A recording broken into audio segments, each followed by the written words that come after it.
Hello students, आज इस video में हम करेंगे डिटर्मिनेंट की एक्सरसाइज 4.6 के क्वेश्चन नंबर 7 से लेके 11 तक के।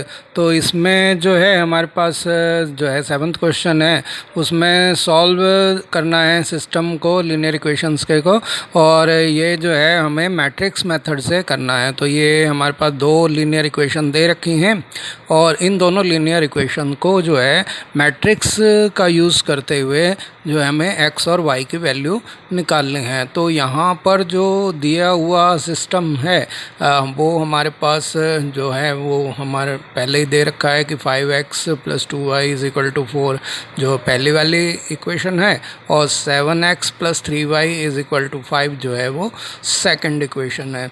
तो ये लीनियर इक्वेशन है, तो इनके जो है सॉल्यूशन के लिए हमारे को फिर मैट्रिक्स मेथड किस तरह से यूज़ करना है वो इस क्वेश्चन में हम जो है सीखेंगे।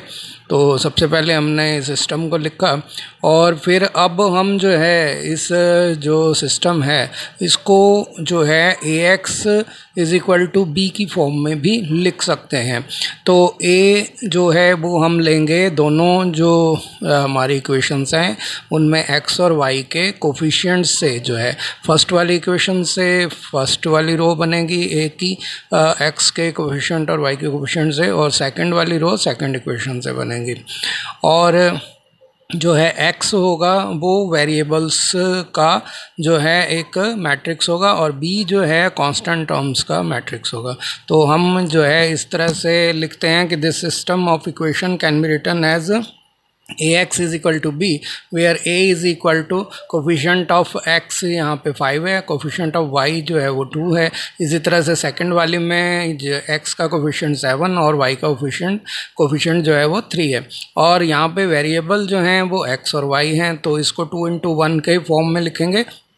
और जो b है वो जो है वेरिएबल्स से बनेगा जो राइट साइड में दे रखे हैं इक्वेशंस के 4 और 5, ये भी 2 × 1 का है। तो ऐसा इसलिए है कि a जो है 2 × 2 की है और x जो है वो हमने 2 × 1 का लिया, तो जब इनको मल्टीप्लाई करेंगे तो 2 × 1 का ही एक मैट्रिक्स बनेगा।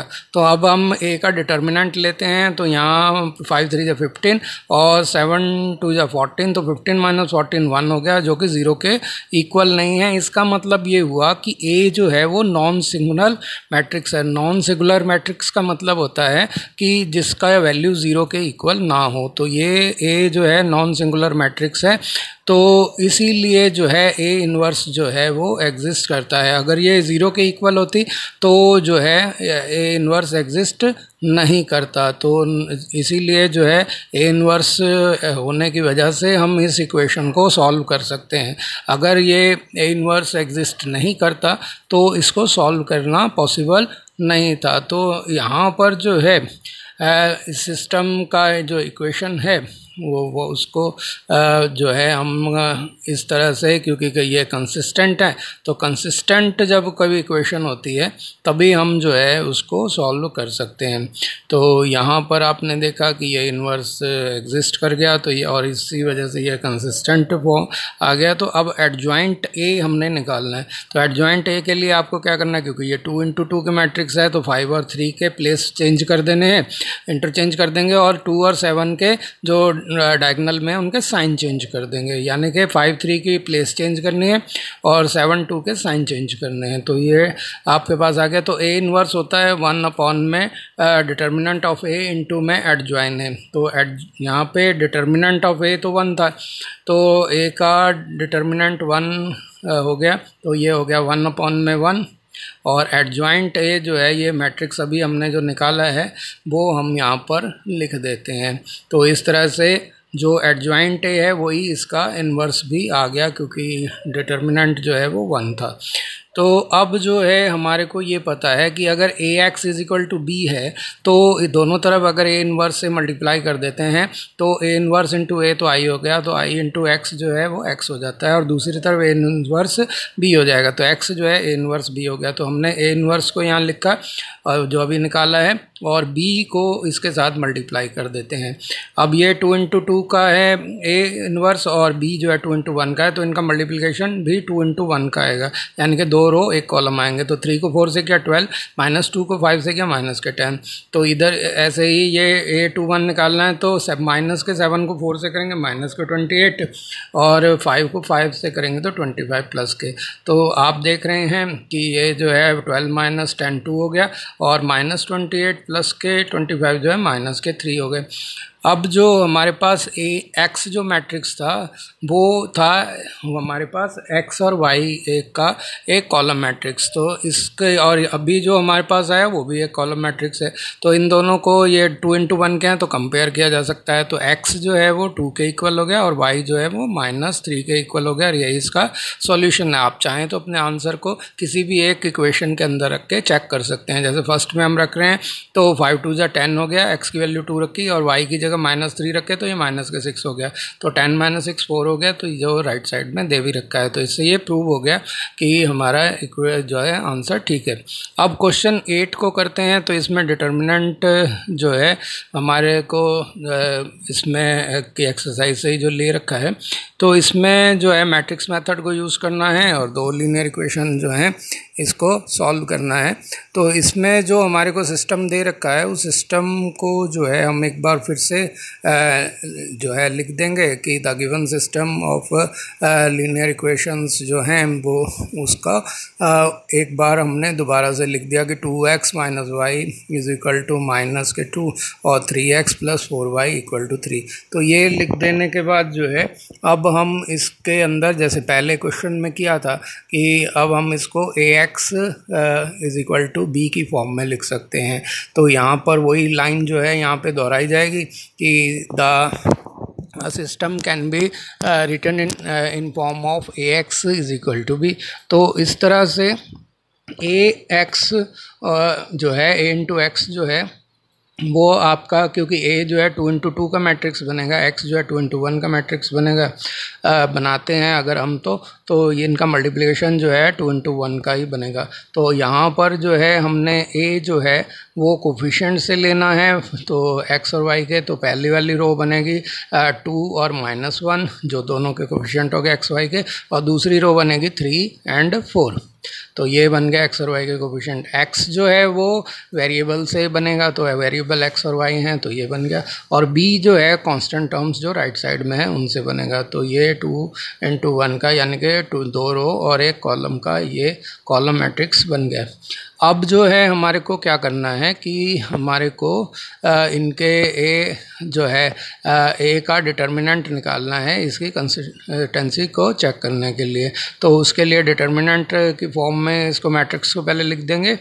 अब जो है 2 को 4 से मल्टीप्लाई करते हैं तो 8 आएगा, और 3 को -1 से मल्टीप्लाई करेंगे तो -3 आएंगे, साइन बदलेंगे प्लस के 3 जो कि 11 के इक्वल हो गया, नॉट इक्वल टू 0 है। इसका मतलब a मैट्रिक्स जो है वो नॉन सिंगुलर मैट्रिक्स है, यानी कि इसकी वैल्यू 0 नहीं है। अगर नॉन सिंगुलर मैट्रिक्स होता है तो a इन्वर्स जो है एग्जिस्ट करता है, तो इस तरह से a इन्वर्स जो है वो एग्जिस्ट कर रहा है। तो a क्योंकि नॉन सिंगुलर है, अगर सिंगुलर होता यानी कि इसकी वैल्यू 0 होती तो a इन्वर्स एग्जिस्ट नहीं करता। तो ये जो है हमारे पास आ गया कि ये a इन्वर्स हमारा एग्जिस्ट कर रहा है। इसका मतलब ये हो गया कि ये जो है सिस्टम जो है ये इसका सॉल्यूशन निकाला जा सकता है, यानी कि ये कंसिस्टेंट जो है सिस्टम है। तो अब हमारे को जो है a इन्वर्स पता है, तो इसको निकालने के लिए हमारे को एडजॉइन a निकालना है। उसके लिए हमें क्या करना है कि डायगोनल 2 4 वाले को इंटरचेंज कर देना और -1 और 3 वाले डायगोनल के साइन चेंज कर देने हैं। तो एडजॉइंट a आ गया, तो अब a इन्वर्स होता है 1 में डिटर्मिनेंट a इंटू में एडजॉइन a। तो हमारे पास जो है डिटर्मिनेंट a जो है वो तो 11 दे रखा है और एडजॉइंट a अपने अभी निकाला है, उसको यहाँ पे लिख देते हैं। तो हमारे पास a इन्वर्स आ गया। अब हमारे को पता है क्योंकि ax = b है, तो x जो है वो जो होगा a इन्वर्स b के इक्वल हो जाएगा। तो हमारे को जो है उसी को यूज़ करना है। तो x जो है a इन्वर्स b है, तो a इन्वर्स हमने निकाल ही लिया और b हमें पहले से ही पता है, तो हम a इन्वर्स को b से मल्टीप्लाई करके x को निकाल लेंगे। a इन्वर्स हमें पता है 2 इंटू 2 का मैट्रिक्स है, ये इस तरह से बना है, ए एक्स इजिकल टू बी है तो एक्स इन्वर्स बी हो गया, यानी कि दोनों तरफ ए इन्वर्स है जो है मल्टीप्लाई कर दिया तो इस तरह से आ गया। तो ए इन्वर्स 2 इंटू 2 का है और बी जो है वो 2 इंटू 1 का है, तो इनका मल्टीप्लिकेशन 2 इंटू 1 का आएगा। इनको जो है एक कॉलम मैट्रिक्स आएगा और एक्स भी एक कॉलम मैट्रिक्स है, इसे आना भी ऐसा चाहिए, नहीं तो कंपेयर नहीं किया जा सकता। तो इस तरह से जो है हमने ये लिख दिए। अब जो है 1/11 को एज इट इज़ लिखेंगे। अब A11 निकालना है तो फर्स्ट रो को फर्स्ट कॉलम से मल्टीप्लाई करेंगे, यानी कि 4 को -2 से किया -8, 1 को 3 से किया तो +3। अब A21 निकालना है तो सेकंड रो को फर्स्ट कॉलम से -3 को -2 से किया +6 और 2 को 3 से किया तो 6 हो जाएंगे। तो इस तरह से जो है ये बाहर हो गया 1/11, ये -8 +3 जो है -5 हो गए और 6 + 6 12 हो गए। अब हमारे पास ये हो गया -5/11 और 12/11, तो ये दो जो है इस तरह से ये हमारे पास आता है। अब हम x की जो वैल्यू है वो हमारे को पता है, x मैट्रिक्स है, उसको यहाँ एक कॉलम मैट्रिक्स है x y इस तरह से, और इसका जो हमने अभी जो x निकाला है वो भी एक कॉलम मैट्रिक्स है -5/11 और 12/11। तो इस तरह से कंपेयर करते हैं तो x जो है -5/11 आ गया और y जो है 12/11 आ गया। तो इस तरह से हमारे जो है x और y की वैल्यू हमारे पास आ गई। आप चाहें तो इसे जो है फर्स्ट इक्वेशन में या सेकंड इक्वेशन में रख के चेक कर सकते हैं, तो आपका आंसर का जो है पुष्टि हो जाएगी। अब 9th क्वेश्चन करते हैं, solve system of linear equation using matrix methods. तो यहाँ पर ये जो है ये दो इक्वेशन दे रखी हैं, तो इसको जो है हम सिस्टम को एक बार लिख देते हैं जो हमारे को दिया हुआ है दोनों इक्वेशंस का, और तो उसको सिस्टम को लिख देंगे और फिर उसे ax = b की फॉर्म में लिख देते हैं। तो ये सब करने के बाद हमारे को जो है इसकी कंसिस्टेंसी जो है वो चेक करनी है, और कंसिस्टेंसी चेक करने के बाद उसका अगर वो जो है नॉन सिंगुलर होता है तो इन्वर्स एग्जिस्ट करता है, तो इन्वर्स फाइंड करके फिर उसको b से मल्टीप्लाई करके सॉल्व कर लेते हैं, जैसा हमने पिछले क्वेश्चनों में किया था। तो यहाँ पे हमने लिख दिया the given system equation of system is जो गिवन है दिस एंड दिस, वो लिख दिया। अब जो है the given system can B return in form of ax = b, ये लिख देंगे, और जो है वहाँ पर a और b और x को मेंशन भी कर देंगे कि वो क्या क्या आएंगे। तो यहाँ पर जो है क्योंकि ये ax = b है तो यहाँ पे a जो है ये 2 इंटू 2 का एक मैट्रिक्स होगा जो कि x और y के कोफिशिएंट से बनेगा। तो a जो है वो बनेगा, फर्स्ट रो बनेगी इसकी 4 - 3 और फर्स्ट इक्वेशन से, और सेकंड रो बनेगी सेकंड से, तो ये हो गया 3 और -5। अब जो है x जो हमने बनाना है वो बनाएगा हमारे कांस्टेंट टर्म से, और b जो बनेगा वो राइट साइड में जो है हमारे को कांस्टेंट टर्म दिया उनसे b बनेगा, और x जो है वेरिएबल से बनेगा, ये हो गया x y। तो इस तरह से हमारे पास ये आ गए। अब हमारे को जो है a का डिटर्मिनेंट निकालना है, तो डिटर्मिनेंट निकालेंगे और डिटर्मिनेंट निकाल के देखेंगे कि ये नॉन सिंगुलर है कि नहीं है। 4 को -5 से किया -20, 3 को -3 से किया तो -9, साइन बदलेंगे प्लस के 9, माइनस के 11 आ गए जो कि 0 के इक्वल नहीं है। इसका मतलब जो है a मैट्रिक्स जो है वो नॉन सिंगुलर मैट्रिक्स है। नॉन सिंगुलर मैट्रिक्स है इसलिए a इन्वर्स जो है वो एग्जिस्ट करेगा, उसे निकाला जा सकता है, फाइंड किया जा सकता है।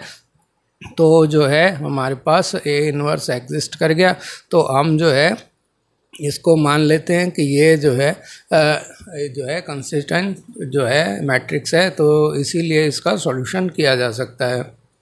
तो इसको सिस्टम जो है हमारा वो कंसिस्टेंट है, अगर कंसिस्टेंट जो होते हैं लीनियर इक्वेशंस उनका एक सॉल्यूशन होता है, तो वो सॉल्यूशन हम फाइंड कर सकते हैं। तो इस तरह से अब हम जो है एडजॉइन ए निकालेंगे। तो एडजॉइन ए निकालने के लिए हमारे को क्या करना है कि जो हमारे को मैट्रिक्स दे रखा है इसमें 4 और -5 वाले जो डायगनल है इनको इंटरचेंज कर देंगे, जगह बदल देंगे, और -3 और 3 वाले डायगनल के साइन चेंज कर देंगे।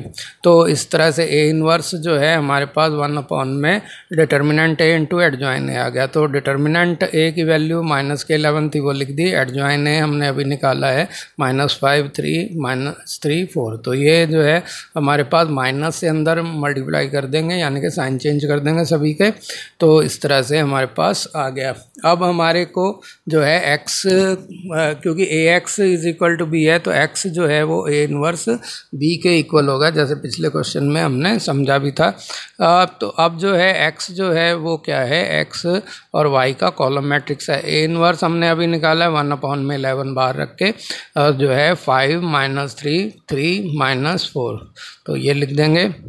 और यहाँ पर जो है हमारे को b जो है उसको 3 और 7 का कॉलम मैट्रिक्स यहाँ पे लिख दिया।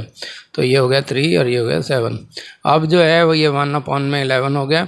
अब a11 निकालना है, यानी कि फर्स्ट रो को फर्स्ट कॉलम से मल्टीप्लाई करना है। तो 5 को 3 से किया 15, -3 को 7 से किया -21। अब a21 निकालना है, तो सेकंड रो को फर्स्ट कॉलम से करेंगे। तो ये 3 को 3 से किया 9 और -4 को 7 से किया तो -28।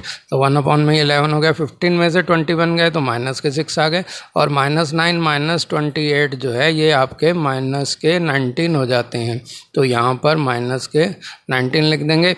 अब जो है 1 अपॉन में 11 से दोनों को मल्टीप्लाई कर देते हैं, तो ये हो गया -6 अपॉन में 11 और ये हो गया -19 अपॉन में 11। तो अब x और y से इनको कंपेयर करते हैं, तो फर्स्ट वाला तो a11 की पोजीशन वाला x है, यानी कि x जो है -6 अपॉन में 11 है, और a21 वाली पोजीशन वाला जो है y है, यानी कि y -19 अपॉन में 11 है। तो ये इसका सॉल्यूशन हो गया। अब 10th क्वेश्चन है, इसको भी सेम इसी तरह से सॉल्व करना है। अब यहाँ पर जो है आपको पहली इक्वेशन दे रखी है 5x + 2y = 3, और दूसरी वाली इक्वेशन दे रखी है 3x + 2y = 5। तो यहाँ जो हमने जो सिस्टम दे रखा है उस सिस्टम को हम जो है एक बार फिर से लिख देते हैं, और जो है उसके बाद इसको ax + b वाली फॉर्म में डिफ़ाइन करने के लिए कर देंगे। तो ये हमारे को करना है। तो यहाँ दोनों इक्वेशंस को हमने लिख दिया, और फिर जो है इसको लिख देने के बाद अगले स्टेप पे जाएंगे। तो अगला स्टेप ये होगा कि हम इस सिस्टम को जो है ax + b की फॉर्म में लिख सकते हैं। तो a × x = b वाली फॉर्म में लिखने के लिए लिख देंगे कि this system can be written as in the form of ax = b। तो ये सब लिख देने के बाद आपको a और x और b के जो है बताना होगा कि वो क्या क्या हैं। तो a जैसा कि है आपको पता है कोफिशिएंट से निकलेगा x और y के, तो फर्स्ट रो फर्स्ट इक्वेशन से बनेगी और सेकंड रो सेकंड इक्वेशन से बनेगी, और x जो है वो वेरिएबल से बनेगा और y जो है कांस्टेंट टर्म राइट साइड वाली से बनेगी। तो a बन गया फर्स्ट रो 5 2 फर्स्ट इक्वेशन से, और 3 2 जो है सेकंड वाले इक्वेशन से, और x जो है वो एक्स वाई वेरिएबल से बन गया, और जो b है वो b जो है वो 3 5 बन जाएगा जो राइट साइड में कांस्टेंट टर्म्स दे रखी हैं। तो ये जो है एक कॉलम मैट्रिक्स बना लिया, x भी एक कॉलम मैट्रिक्स है और a जो है एक 2×2 का स्क्वायर मैट्रिक्स है। तो अब हमें जो है इसका डिटर्मिनेंट निकालना है इसकी कंसिस्टेंसी चेक करने के लिए, तो वो इसको डिटर्मिनेंट की फॉर्म में लिखते हैं। तो 5 को 2 से करेंगे 10, 3 को 2 से करेंगे 6, तो 10 - 6 4 हो गया, जो कि 0 के इक्वल नहीं है। इसका मतलब A जो है एक नॉन सिंगुलर मैट्रिक्स है, तो इसको नॉन सिंगुलर मैट्रिक्स की तरह जो है हम है, तो A इनवर्स जो है इसका एग्जिस्ट करेगा, यानी कि A इनवर्स निकाला जा सकता है। तो A का इन्वर्स निकाला जा सकता है। तो ये जो है हमारे लिए हो गया कि A इन्वर्स एग्जिस्ट कर रहा है, यानी कि ये जो सिस्टम है ये कंसिस्टेंट है। तो जैसे हमने जो है फर्स्ट 6 क्वेश्चन किए थे, और इससे पहले वाले भी 9 तक के जो 8 7 8 9th क्वेश्चन इस वीडियो में कर रहे हैं, उनमें पहले कंसिस्टेंसी चेक करने का एम यही होता है कि आपको ये पता लग जाए कि ये इसको सॉल्व करना है कि नहीं। अब एडजॉइंट निकालने के लिए दोनों डायगोनलों में पहले वाला डायगोनल जो 5 2 वाला था उसको इंटरचेंज कर देंगे प्लेसेस को, और जो दूसरे वाला डायगोनल के साइन चेंज कर देंगे। तो A इनवर्स हो गया 1 अपॉन में डिटर्मिनेंट A इंटू में एडजॉइन है। यहाँ पे डिटर्मिनेंट जो है A का 4 है और एडजॉइन है हमने अभी निकाला 2 - 2 और -3 5। अब जो है आप चाहें तो 1/4 से इसको मल्टीप्लाई करके सॉल्व कर सकते हैं, लेकिन उससे क्या होगा कि जब आप जो x की वैल्यू निकालते हैं तो नीचे अगर आपके पास फ्रैक्शन वाली वैल्यूज़ अगर आती हैं तो फिर थोड़ी सी कैलकुलेशन थोड़ी लेंथी हो जाती है, इसलिए इसको बाहर ही पड़े रहने देना बेहतर रहता है। अब हमें पता है कि x जो है a इनवर्स b होता है, तो a इनवर्स को लिख दिया पहले हमने और फिर b को लिख दिया, और b जो है 3 5 है वो कॉलम मैट्रिक्स है, यहाँ लिख दिया। तो ये a क्योंकि 2 × 2 का मैट्रिक्स है और जो है b जो है 2 × 1 का है, तो इनका प्रोडक्ट जो है 2 × 1 का ही आएगा। तो 2 को 3 से किया 6 और -2 को 5 से करेंगे माइनस के 10 आएंगे। इसी तरह से -3 को 3 से करेंगे माइनस के 9 और 5 को 5 से करेंगे 25। तो ये आ गया 1/4, यहाँ आ गया -4 और -9 प्लस के 25 जो है ये 16 हो गए। अब 1/4 से अगर इसको अंदर मल्टीप्लाई करते हैं तो -4 को 1/4 से करेंगे तो ये -1 आते हैं, और 16 को 1/4 से करेंगे तो 4 आएगा। तो इस तरह से अगर x जो है कॉलम मैट्रिक्स था 2 × 1 का, और जो है अभी हमने x निकाला है वो भी 2 × 1 का है, तो इनको कंपेयर करेंगे तो x जो है वो होगा -1 और y जो होगा वो 4 के इक्वल आएगा। तो इस तरह से हमारे पास ये इसका सॉल्यूशन आ गया। अब यहाँ चेक भी कर सकते हैं, x की जगह पे -1 रखेंगे तो -5 और y की जगह 4 रखेंगे तो ये +8 हो गए, तो जो कि 3 के इक्वल है, जो राइट साइड में है अभी। तो अब जो है ये क्वेश्चन है, इसमें पहले वाले क्वेश्चनों में दो इक्वेशन थी और वेरिएबल भी 2 थे, यहाँ 3 इक्वेशन है और वेरिएबल भी 3 है। आपको पता है कि 2 वेरिएबल की इक्वेशन को सॉल्व करने के लिए तो कम से कम 2 इक्वेशन चाहिए, और 3 वेरिएबलों को शो करने के लिए एटलीस्ट 3 जो है इक्वेशन चाहिए होती हैं। तो यहाँ पर जो है हमारे पास जो गिवन सिस्टम है उसको हम एक बार फिर से लिख देंगे, यानी कि इन तीनों इक्वेशंस को जो है दोबारा से लिखा जा सकता है। यहाँ एक बात है कि ये सेकंड वाली इक्वेशन में 3/2 है, तो अगर आप चाहें तो पूरी इक्वेशन को 2 से मल्टीप्लाई करके इसको नॉर्मल एक लीनियर इक्वेशन भी बना सकते हैं, और अगर ऐसे भी पड़ा रहने देंगे तो उससे कोई दिक्कत आपको नहीं आएगी। बेहतर यही है कि जैसे ही कंडीशन में है वैसा ही पड़ा रहने दें, ताकि हमारा जो है अगर हम इसको 2 से मल्टीप्लाई करेंगे तो एडजॉइन निकालने में थोड़ा सा आपको टाइम और लगेगा। बाकी कोई दिक्कत नहीं है, आंसर सेम आएगा। किसी भी कंडीशन से आप करेंगे, किसी भी तरीके से करेंगे, आंसर हमेशा सही वही आएगा। कैलकुलेशन थोड़ी लेंथी हार्ड या सिंपल हो सकती है। तो यहाँ पर इस सिस्टम को जो है इसको हम ax जो है = b की फॉर्म में, जैसा हमने पहले के क्वेश्चन में करते आए हैं उस तरह से लिख सकते हैं। तो यहाँ पे a जो है ये 3 × 3 का एक स्क्वायर मैट्रिक्स आएगा, जिसमें जो है कोफिशिएंट हैं x y z के, उनसे फर्स्ट रो बनेगी फर्स्ट वाली इक्वेशन से, तो ये हो गया 2 1 1। सेकंड रो जो है सेकंड इक्वेशन से बनेगी तो 1 -2 -1 हो जाएगी, और थर्ड रो थर्ड से बनेगी। यहाँ x तो 0 है तो x है ही नहीं तो 0 लगाएंगे, और यहाँ पे y का 3 और z का -5। x जो है कैपिटल वाला मैट्रिक्स जो है ये 3 वेरिएबल हैं x y z, उनसे बनेगा। एक कॉलम मैट्रिक्स बनाना है कि पहले वाला 3 × 3 का है तो ये 3 × 1 का बनाएंगे, तो हमारे पास जो इनका प्रोडक्ट आएगा वो भी 3 × 1 का होगा। इसलिए इस वाले मैट्रिक्स को b को भी 3 × 1 की फॉर्म में लिखना है। तो ये जो है 3 × 1, x को हम 1 × 3 नहीं बना सकते क्योंकि फिर वो 3 × 3 से मल्टीप्लाई नहीं हो सकता, और b को भी इसीलिए हमने एक कॉलम मैट्रिक्स बनाया क्योंकि ये इसका भी अगर 3 × 3 को 3 × 1 से करेंगे तो 3 × 1 की फॉर्म ही आएगी, यानी कि 3 रो 1 कॉलम। तो अब इसका a का डिटर्मिनेंट निकालते हैं, तो इसको डिटर्मिनेंट की फॉर्म में पहले लिख देंगे इक्वेशन को और फिर जो है इसको सिंप्लीफाई करेंगे।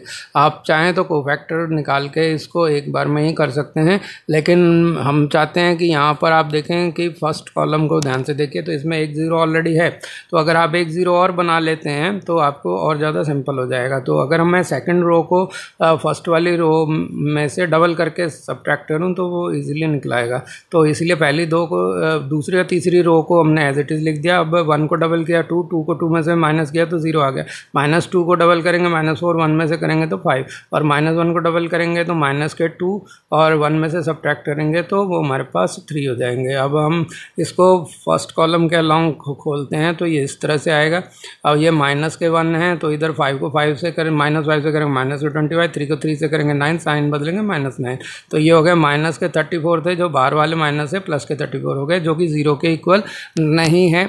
तो इसका मतलब ये हुआ कि ए जो है एक नॉन सिंगुलर मैट्रिक्स है। तो क्योंकि ए की डिटर्मिनेंट की वैल्यू जो है वो 34 आई है, ना कि 0, तो ये नॉन सिंगुलर मैट्रिक्स है, तो इसीलिए इसका इन्वर्स जो है वो एग्जिस्ट करता है और उसको फाइंड किया जा सकता है।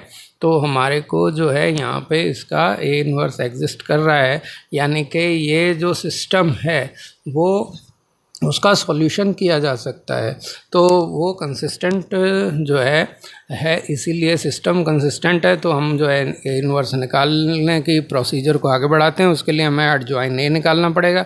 तो एडजॉइन ए निकालने के लिए हमारे पास एडजॉइन ए जैसे हमें पता है कि ये इस तरह से लिखा जाएगा A11, A12, A13, यानी कि जो कॉलम में लिख रहे हैं हम वो रो से निकाले हुए हैं। इसी तरह सेकंड कॉलम होगा A21, A22, A23 और थर्ड वाला होगा A31, A32 और A33।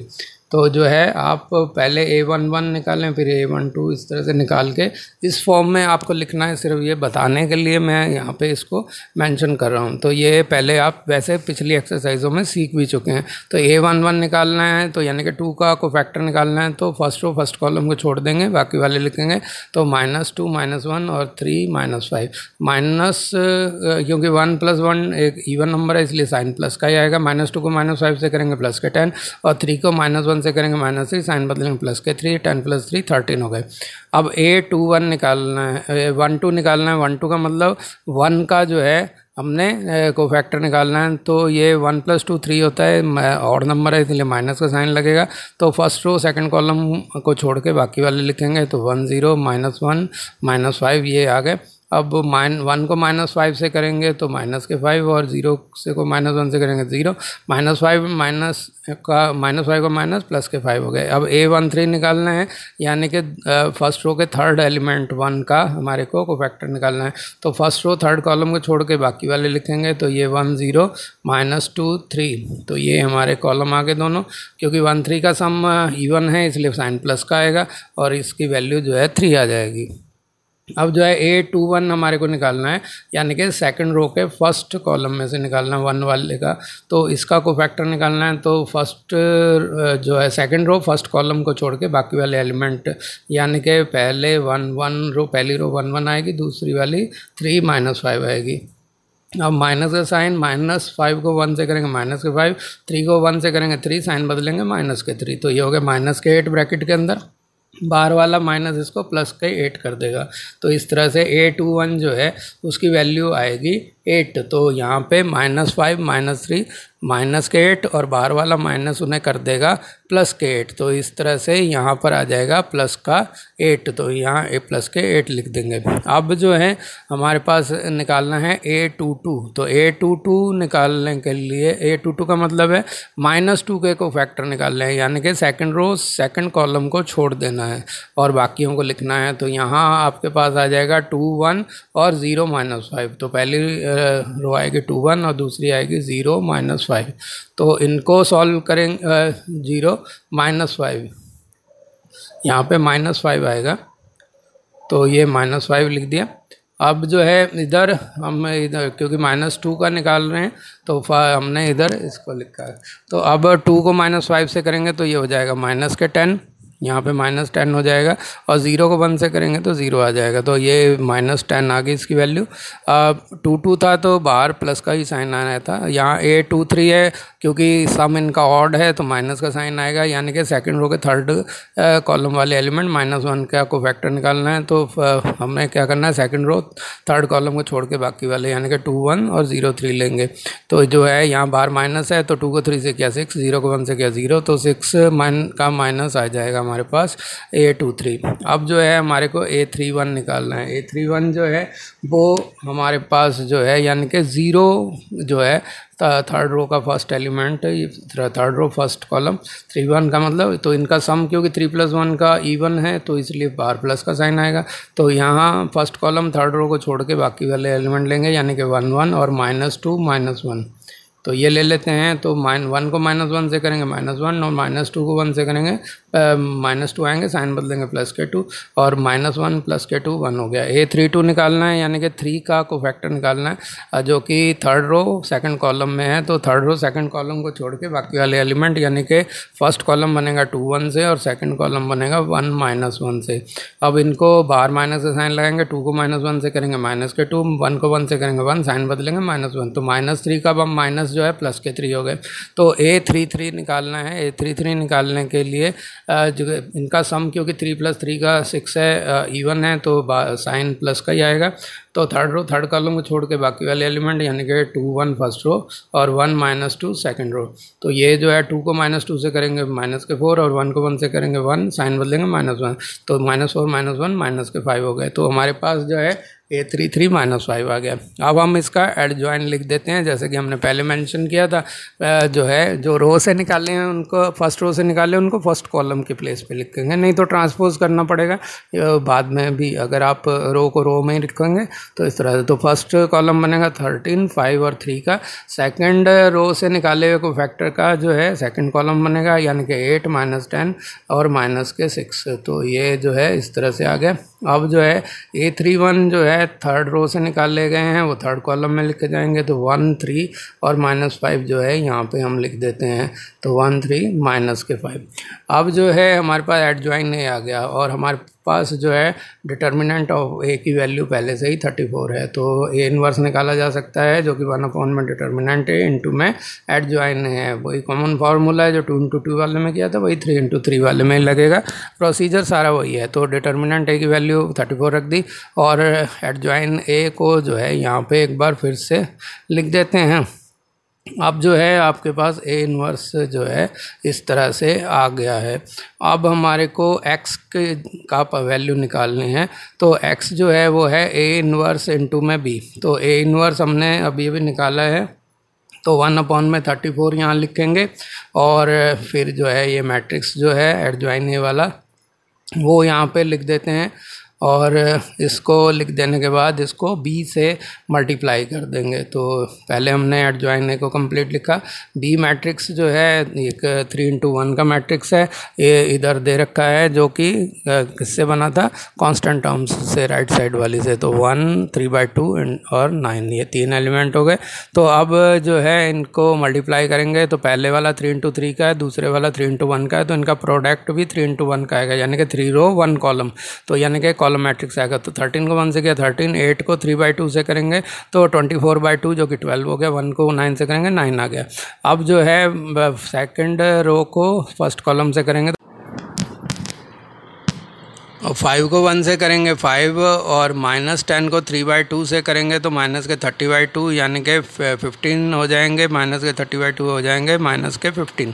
और 3 को 9 से करेंगे तो 27 आ जाएंगे। तो ये होगा +27, यहाँ पे +27 लिख देंगे। अब A31 की पोजीशन निकालनी है तो थर्ड रो को फर्स्ट कॉलम से मल्टीप्लाई करेंगे यानी कि 3 को 1 से किया 3, -6 को 3/2 से करेंगे तो -18/2 जो कि -9 के इक्वल हो जाएंगे और -5 को 9 से करेंगे तो -45 आ गए। अब इनको सॉल्व करते हैं। तो यहाँ हम देख रहे हैं कि 13 + 12 जो है 25 हो गए। 25 में 9 ऐड करेंगे तो वो 34 हो जाते हैं यानी कि इसका फर्स्ट वाला जो रो है वो हो गया 34। 13 + 12 25 + 9 34। अब 5 - 15 जो है वो -10 प्लस 27 जो है +17 हो जाएंगे। तो ये हो गया +17 और 3 और -9 जो है -6 हो गए और -6 -45 -51 हो जाते हैं। तो जो है हम देख रहे हैं ये तीनों जो है 17 के जो है मल्टीपल्स हैं। तो यहाँ पे 34 को 1/34 से मल्टीप्लाई करेंगे 1, और 17/34 जो है 1/2 हो गया, और माइनस के 51/34 माइनस के 3/2 हो गया। अब x जो है ये 3 into 1 का एक मैट्रिक्स था, x y z इसमें थे, 3 into 1 की फॉर्म में था ये x y z, और यहाँ जो है हमने जो निकाला वो भी 3 into 1 का है, तो इनको कंपेयर किया जा सकता है। तो A11 वाले जो हैं वो x की वैल्यू हो गई, यानी कि x = 1 आ गया। A21 वाले y है तो y = 1/2 हो गया, और A31 वाली पोजीशन पे z है तो z जो है माइनस के 3/2 हो गया। यही इसका सॉल्यूशन है। उम्मीद है ये का सॉल्यूशन को चेक करना चाहते हैं तो यहाँ x y और z की वैल्यू रख दीजिए। x की जगह 1 रखा और y की जगह जो है 1/2 रखा और z की जगह माइनस के 3/2, तो 1/2 माइनस 3/2 माइनस के 1 हो गए, और 2 into 1 2 हो गए, तो 2 - 1 जो है 1 हो गया जो राइट साइड में है भी। तो इस तरह से ये चेक भी हो गया। तो उम्मीद है आपको वीडियो पसंद आया होगा। इसी और तरह के और वीडियो देखने के लिए मेरे चैनल को सब्सक्राइब जरूर